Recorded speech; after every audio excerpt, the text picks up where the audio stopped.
Long ago, before dynasties wrote their names upon the earth, before sages penned the classics and emperors raised jade towers to the heavens, there was chaos. The cosmos, in its infancy, was a place of raw power and primal forces. In the vastness of this mythic age, when heaven and earth still trembled in their foundations, there emerged a goddess whose compassion and creative might would shape the very destiny of humankind. Her name was Nuwa, and she was no mere deity of the abstract heavens. She was a mother, a mender, a creator, a figure sculpted in legend, yet whose influence echoes across the millennia.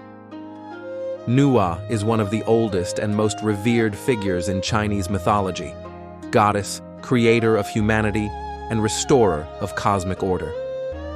Her story is not just a tale of magic and myth. It is a mirror of ancient Chinese cosmology, philosophy, and the cultural values that would mold a civilization. Join me now as we journey back into the mists of mythic time, to the era when the heavens cracked like glass, the earth split asunder, and humanity teetered on the brink of annihilation. Let us delve into the saga of Nuwa, the mother of humanity, who, with her bare hands and boundless heart, rebuilt the very sky.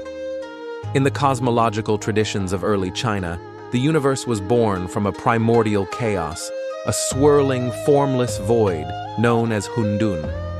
From this undifferentiated mass came the great cosmic separation of yin and yang, and the emergence of heaven and earth. It is within this mythic framework that Nuwa's origins are understood. Nuwa is often depicted as a goddess, with the upper body of a woman and the lower body of a serpent or dragon, a common motif in early Chinese art and mythology that symbolizes harmony between the celestial and the terrestrial, an embodiment of the dualities of creation, maternal yet powerful, gentle yet formidable. Nuwa stood at the threshold between the divine and the human. Texts such as the Huainanzi, compiled in the Western Han Dynasty, 2nd century BCE, and the Shan Hai Jing, classic of mountains and seas, describe Nuwa as a divine being who lived in a time when the world was still young, the five elements were unbalanced, and humanity had not yet found its place in the cosmos. According to these ancient sources, Nuwa was either born from the body of the primordial being Pangu, who split the universe into heaven and earth, or she emerged from the same cosmic matrix that birthed the world itself. In many variants of the myth, she is the sister and consort of Fuxi, another revered cultural hero and demigod who is credited with teaching humans essential skills like fishing, hunting, and writing. Together, Nuwa and Fuxi are often portrayed as the progenitors of Chinese civilization. But while Fuxi imparted knowledge, Nuwa granted life. In the beginning, the world was empty of people. Animals roamed freely, rivers flowed, forests stood silent, but there were no humans to till the soil, sing songs, or offer reverence to the heavens.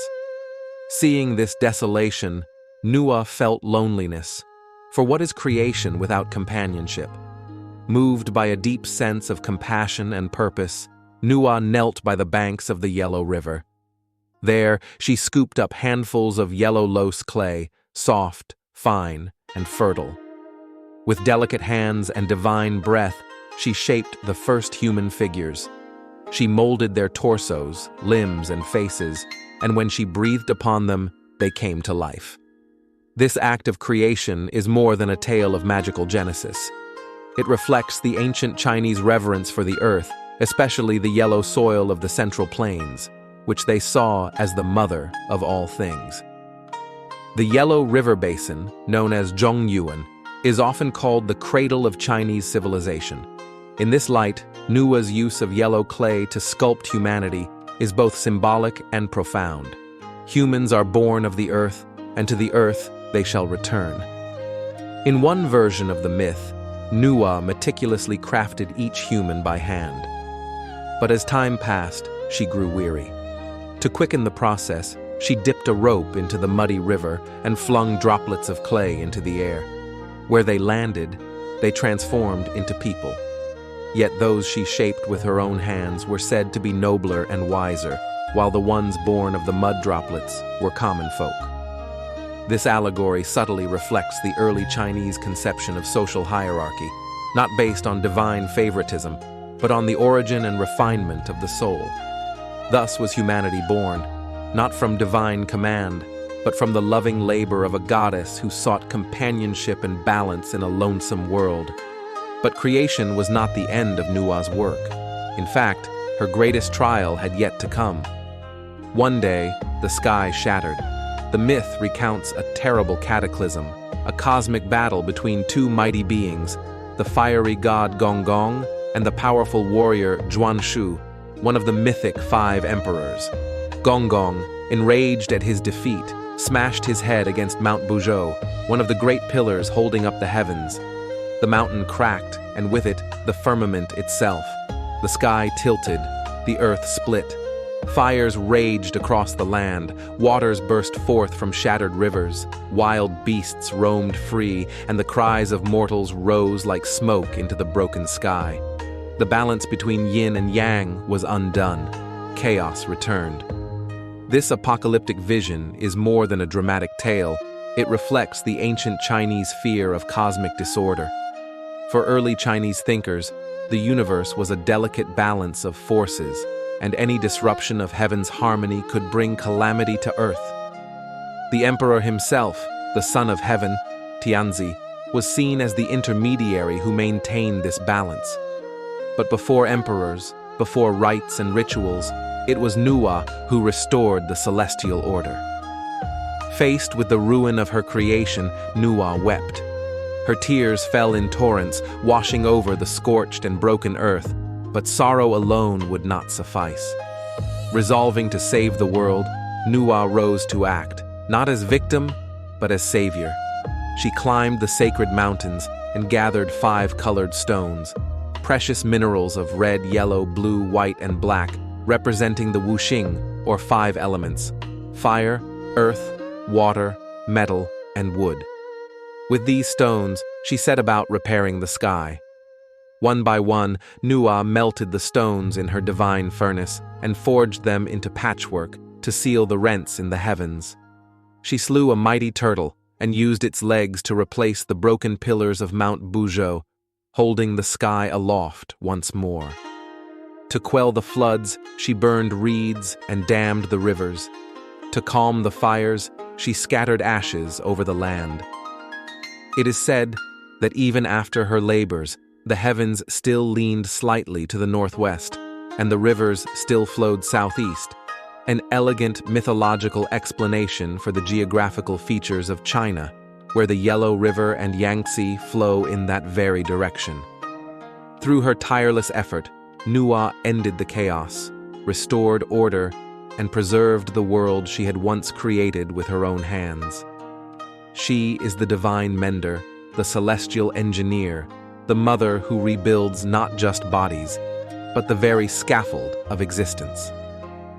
Nuwa's legend persisted throughout Chinese history, evolving with the changing spiritual landscape.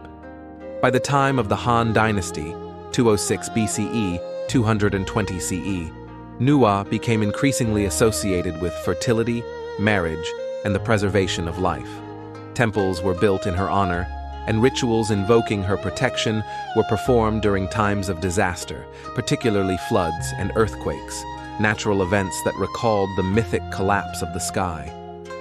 In Taoist cosmology, she was sometimes regarded as a powerful immortal or celestial sovereign, while in popular folklore, she remained the gentle mother of humanity, invoked in lullabies, village festivals, and marriage blessings. In art, Nuwa was frequently depicted alongside Fuxi, both bearing serpentine tails, often intertwined in the shape of the Taiji symbol, the eternal dance of yin and yang. In their hands, they hold the compass and square, symbols of cosmic order and the foundations of civilization. Her story influenced literature as well. In the Ming Dynasty classic Feng Shen Yanyi, Nuwa appears as a divine figure who prophesies dynastic change. In the Qing Dynasty's Dream of the Red Chamber, a stone left over from Nuwa's sky repair serves as a central metaphor, suggesting that even the remnants of her divine work contain infinite narrative potential. Nuwa's tale is not merely an ancient fable. It is a grand allegory of responsibility, compassion, and the eternal struggle to restore balance in a broken world. In her, we see the archetype of the protector, the creator, the healer.